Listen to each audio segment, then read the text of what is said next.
रत्नागिरी जिल्ह्यातील लोटे परशुराम MIDC मधील उद्योजकांच्या विविध समस्या जाणून घेण्यासाठी आमदार प्रमोद जठार यांनी उद्योजक आणि विविध कंपन्यांच्या प्रतिनिधींशी थेट संवाद साधला।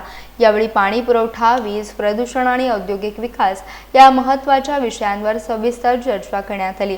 उद्योग क्षेत्रातील अनुभवामुळे उद्योजकांच्या अडचणी जवळून समजत असल्याचे सांगत औद्योगिक वापरासाठी धरणांमधून पाणी पुरवठ्याचा प्रस्ताव शासनाकडे मांडण्यात येईल, तसेच पाणी टंचाईचा प्रश्न प्राधान्याने सोडवण्याचा प्रयत्न केला जाईल असे आश्वासन आमदार प्रमोद जठार यांनी दिले।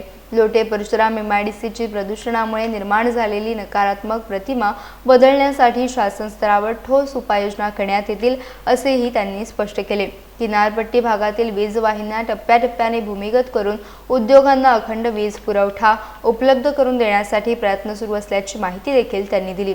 कोकणात अधिक उद्योग आणून स्थानिक युवकांना रोजगाराच्या संधी उपलब्ध करून देणे आणि उद्योजकांच्या समस्या सकारात्मक पद्धतीने सोडवणे हे सरकारचे उद्दिष्ट असल्याचे देखील आमदार प्रमोद जठार यांनी स्पष्ट केले। मदत करायला पाहिजे, त्याच्यासाठी चांगल्या मशिनरी द्यायला पाहिजे, चांगले टेक्नॉलॉजी आणली पाहिजे।